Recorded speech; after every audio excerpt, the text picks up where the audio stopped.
Hi, thanks for joining us for the Family Plot, Gardening in the Mid-South. I'm Chris Cooper. Summer Celebration Lawn and Garden Show at the West Tennessee Research and Education Center over in Jackson is a one-day adventure for gardening enthusiasts and anyone else who enjoys the outdoors. Today, we're going to give you a preview. Also, there are a lot of different kinds of pests. Today, we're going to talk about controlling the big pests, deer, raccoon, and squirrels. That's just ahead on the Family Plot, Gardening in the Mid-South. Production funding for the Family Plot, Gardening in the Mid-South is provided by Goodwin's Landscape and Garden Center in Germantown since 1943 and continuing to offer its plants for successful gardening with 7 greenhouses and 3 acres of plants, plus comprehensive landscape services. International Paper Foundation, the WKNO Production Fund, the WKNO Endowment Fund, and by viewers like you. Thank you.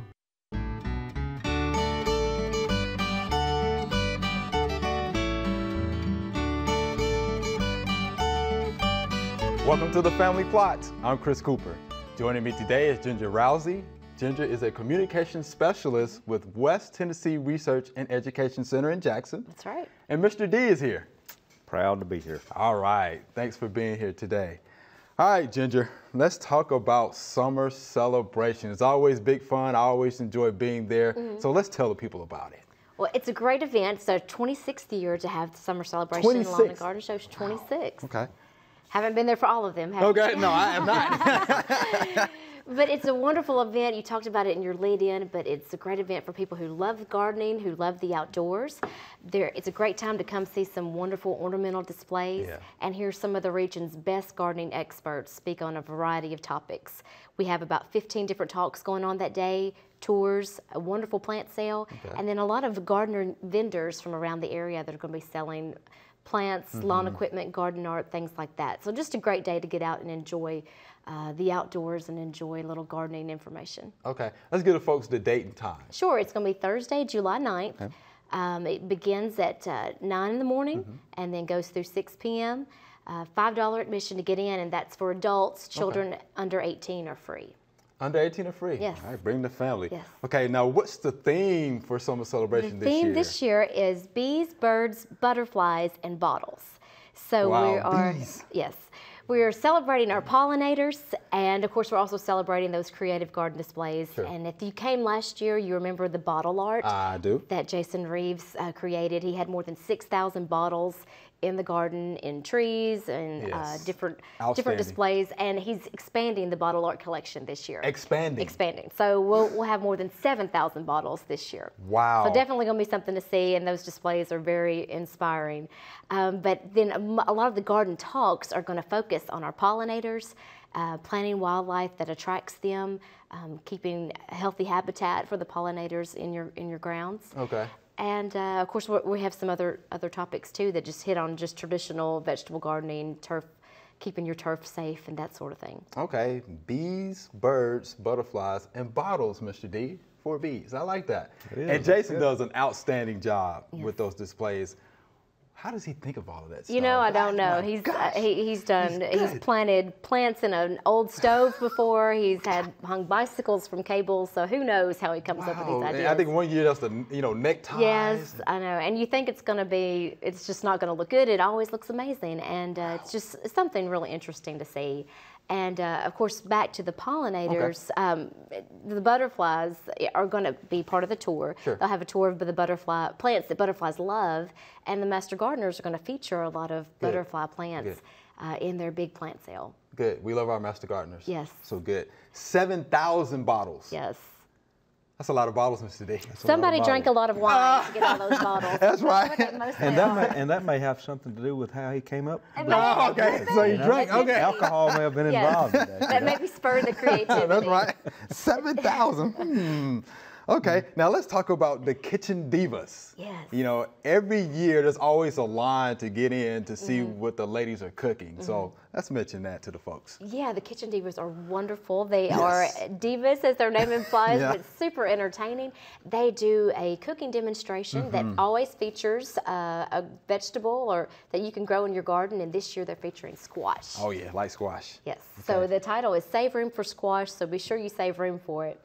One different thing this year that we have not done is we are charging an additional $5 admission for the Kitchen Divas. Wow, that is different. It is. I mean, space is limited, costs are going up, so we have to, do something to offset those costs. But it is an additional $5 to purchase your ticket for the Kitchen Divas. But, you get that entertainment, you get some really generous samples. They're cooking probably 8 different recipes, and you get a plate full of food. So I think most people will agree that it's worth that small fee. I think it's worth it. And you also get the recipe itself, yes, right? you get the recipes, and you can take them home and try them. So tickets for the Divas go on sale at 9 o'clock that morning. Okay. And then they have demonstrations beginning at 10.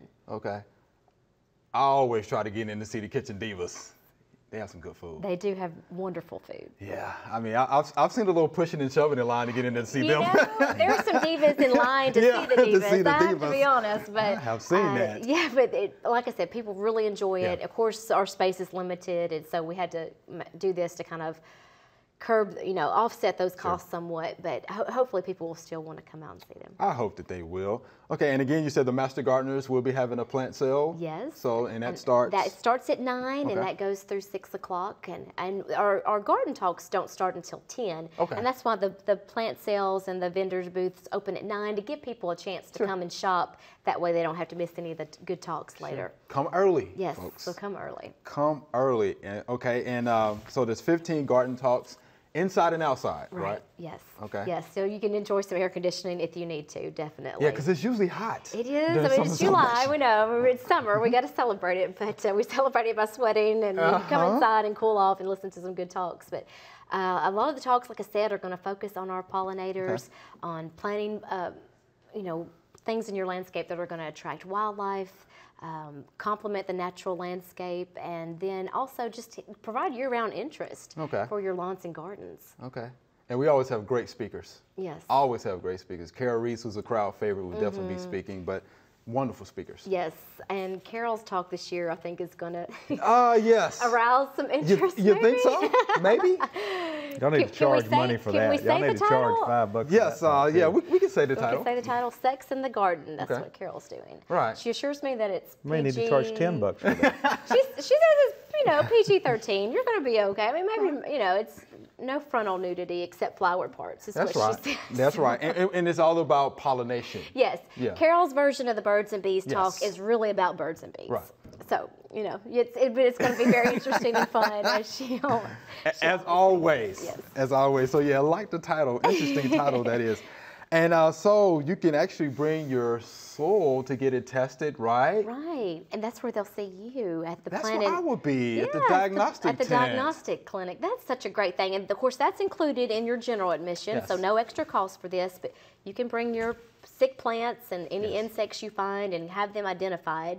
And then you can also bring up, a cup of soil from your lawn or garden area, and Debbie Joins will be analyzing that. She'll give you your free pH reading, and you can get it that day. Yes, that day. Love Miss Debbie. She does a great job. And come on by. I'll be there. Come on and say hi. I mean, that's not reason enough to come. Hey, that's reason enough, right? All right, quickly, again, when does this take place and times? Sure, it's coming up Thursday, July 9th. We get going at 9 o'clock that morning, and we'll be there through 6. Okay. Again, it's $5 general admission to get in, free for kids. And if you need any more information, our Facebook is west.tennessee.edu. Or if you're on Facebook, like us at the UT Gardens Jackson Facebook page, because we'll be updating, especially as we get closer to the event. Okay. Ginger, we appreciate you being here. Thanks for the information. Yes. There are a number of gardening events going on in the next couple of weeks. Here are just a few that might interest you.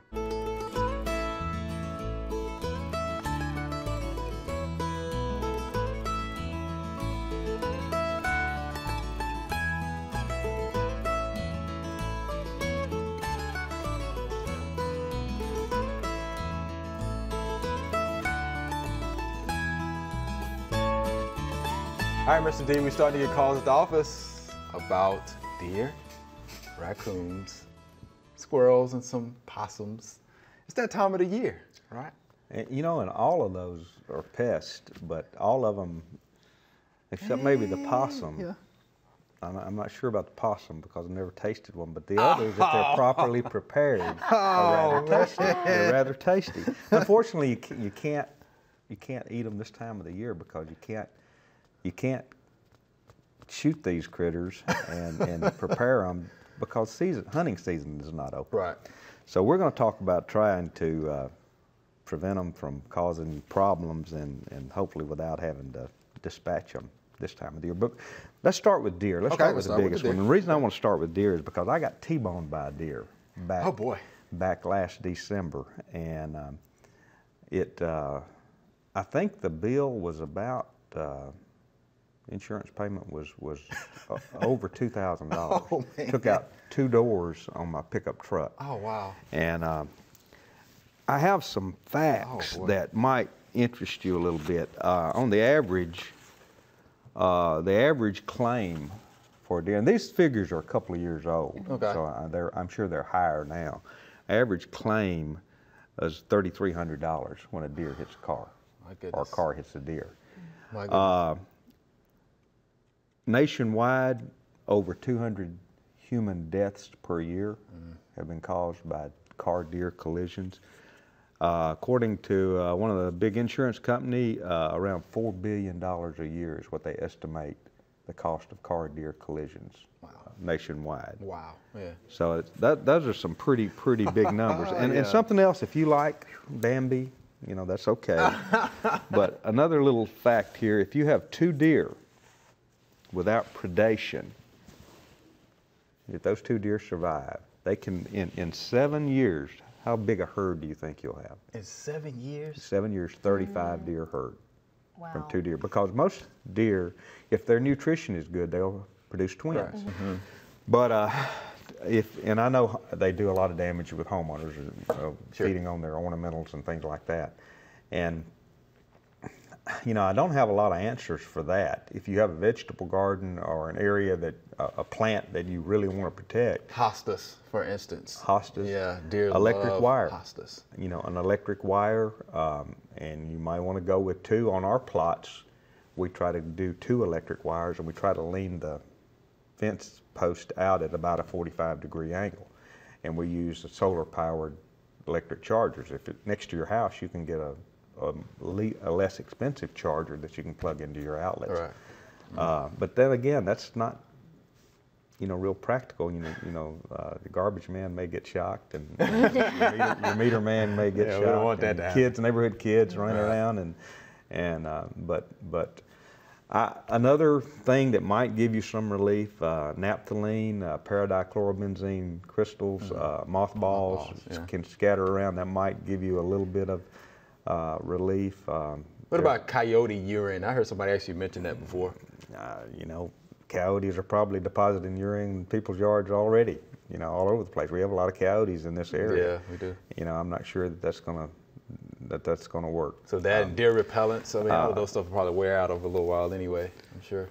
From our damage control guide, I have a few things that are listed in exclusion: 8-foot woven wire, a wooden fence, electric fences, vertical 5, 7, or 9 wire, slanted 7 wire.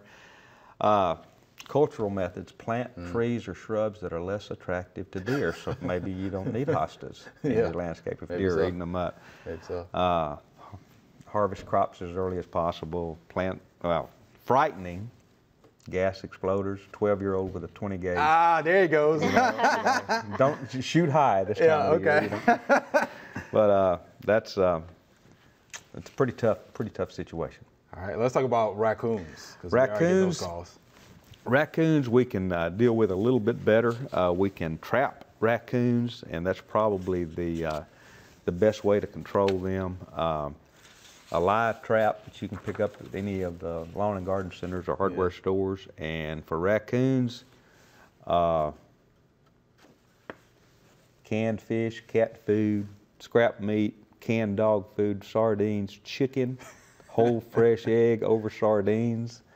It's a pretty good meal. Sounds for pretty raccoons. good. Yeah. Bacon, table scraps, sweet corn, and fish-flavored cat food. All of those things are good baits for your for your raccoon trap.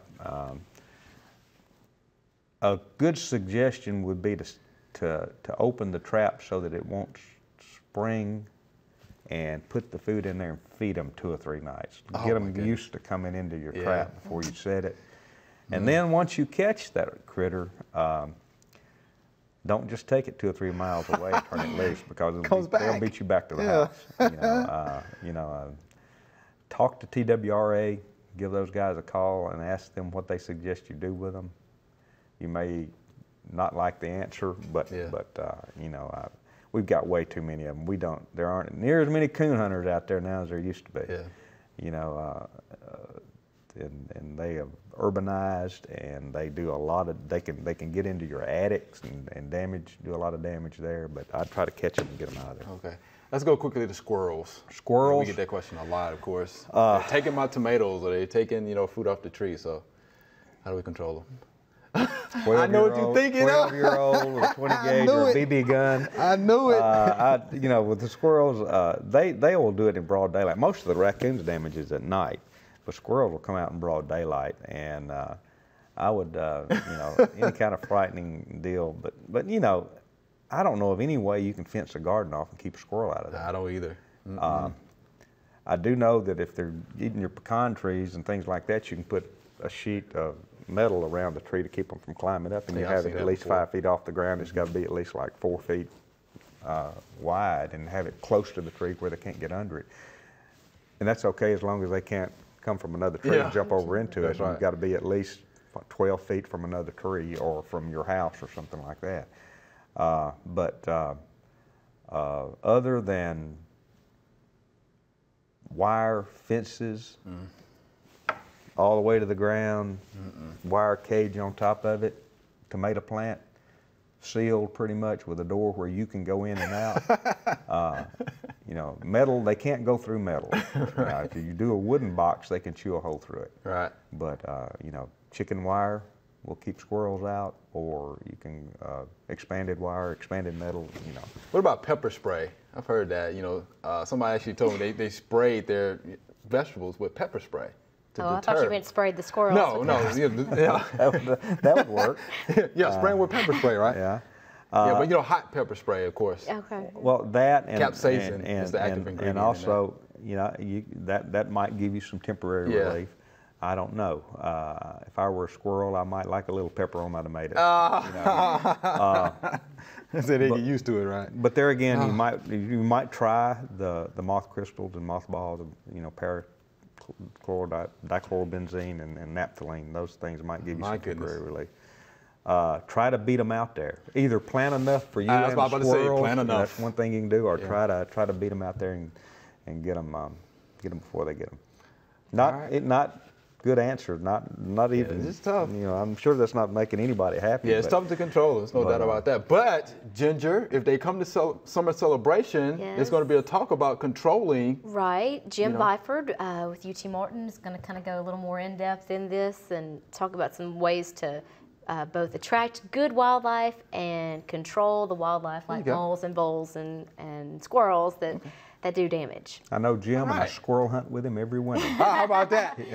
So he may mention that, right? On the program. He may just mention that. Jim well. All right, Mr. D, we appreciate that. All right, this is our Q&A session. Ginger, you jump in there with us, all right? Okay. All right, here's our first viewer email. This question is from Carmine in Germantown. Chris, how do I rid my yard of creeping Charlie? And there's some photos on the screen for you. Mr. D, you know a little bit about the creeping Charlie, or ground ivy is another name for it. So why don't you tell us a little bit about your experience? It covers half my yard, and it's pretty good ground cover. It's green, and I kind of like my creeping Charlie. I live in the woods, and I don't do a lot of herbicides out there, and because I've got so many wildflowers and things like that some of the products like Triclopyr or the 2,4-Ds and the phenoxy herbicides, which do a pretty good job on this broadleaf weed killers. Yeah. I don't use a lot of those out there in my landscape, but Roundup will give you some control sometimes a little bit if it's very tender and young and growing rapidly. And it's just I know that in a Bermuda grass lawn, the lawn I had when I lived in Memphis, I used the Phenoxy products, Triclopyr, and I didn't have any in my yard. Yeah, and they work fine. Again, they're broadleaf weed killers. But here's the deal. I always like to go back, to a little bit of the history and then cultural practices. Right. So Creeping Charlie, or ground ivy, is in the mint family. Has a beautiful blue flower, grows by stolons. But guess what conditions it likes? Shade and moist soils. All right, so culturally, if you're trying to grow Bermuda, for example, in the shade, the Bermuda is going to thin out. So you're going to have more Creeping Charlie. All right, so you're going to have to use some cultural practices, maybe get you another grass out there that can compete against the Creeping Charlie, and you'll be fine. Mow at the right height, fertilize according to your soil tests, water appropriately. Those things will help a nice, will get you a good thick stand of grass to actually outcompete your Creeping Charlie. But that's why you have it, is because shady, moist conditions. Right. Some Like I folks said, I like live it. in the woods. Yeah, we have some too, and I love ours because nothing else would grow there in our shady area. It's kind of a poorly drained area, Right. And that helps cover all that up. All right, so there you have it. It works for some, doesn't work for others. So, I always go to cultural practices first, and then, from there are some broadleaf weed killers that you can use. Read the label on that. You should be just fine. It's always better to treat the problem than the symptom of the That's problem. right. That's right. Treat the symptoms. If we just treat the symptoms, you have to continue to do that. That's right. Which is why I always like to give people a little background about why you have the weed in the first place. It's all about conditions. It's all about the environment. Right. Okay. So there you have it. Here's our next viewer email. I keep having large patches of green growth in my beds. Is this mold? And there it is on the screen. Will it hurt anything? How do I get rid of it? Thank you, Ms. Truda. What does it look like to you? I don't know. Looks like moss to me. I guess that's what it is. Looks like moss. That's all it is. Yeah, that's all it is. It had light on it. It had sunlight on it. But why do you have the moss? Compact soils, poor drainage, shady conditions. Shady condition. Maybe that's a flashlight. Poor soil fertility. Those are the reasons why you have moss growing in your areas anyway. Right. Okay. So moss or slime, mold, for that case. But that's why you have it. Yeah. So you have to figure out what you want to do, Ms. Truda. Do you want to have the moss? Do you want to keep the moss? There are a lot of moss, yards here in Shelby County. Yeah. They look real nice, but that's why you have it. So to get rid of it, you have to improve those conditions. And if you want moss, you need to create those conditions. Right. Which seems to be the case already, right? Right. So there you have it, Ms. Truda. It's just moss, and I gave you the reasons why you have it. So now you know what to do. All right, here's our next viewer email. Dear Chris, I have a pouty patch of Pachysandra that I'm pondering pulling. It's been in place over 10 years and has barely spread at all. The runners it does put out are long, but the leafy patches are sparse. The underachieving Pachysandra is growing next to a perfectly happy colony of Mayflower and some very enthusiastic miniature hostas under a large dogwood tree.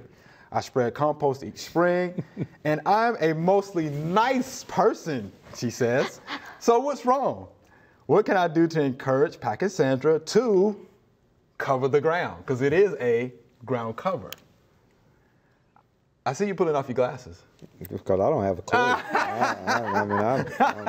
That's out of my league. So Pachysandra, ground cover, likes shade conditions. If you've been growing it for 10 years and it's not spread, I think I would go with something else. Yeah. Pachysandra does have a problem with root rot. So if it gets too wet, the roots will rot out, will not grow as prolifically as it should, will not spread. You can try this. You can use a fertilizer that's high in phosphorus, which is good for the root system.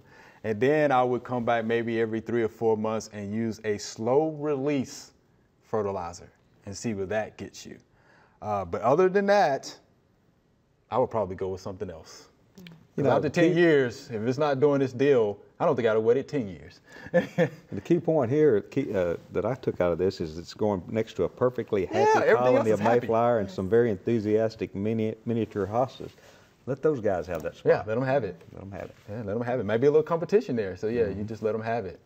But yeah, so that's what I would do.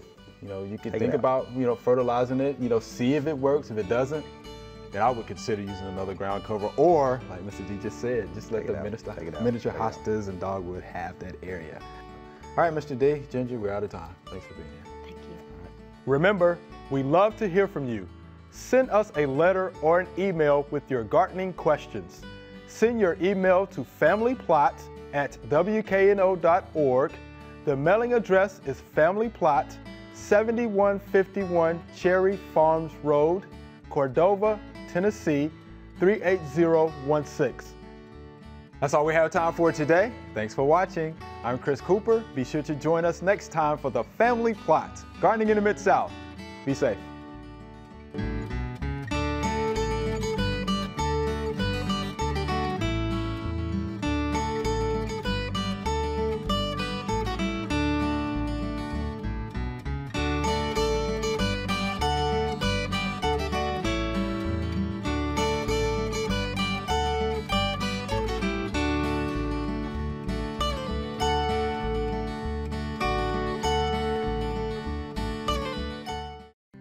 Production funding for the Family Plot, Gardening in the Mid-South is provided by Good Winds Landscape and Garden Center in Germantown since 1943 and continuing to offer its plants for successful gardening with 7 greenhouses and 3 acres of plants, plus comprehensive landscape services.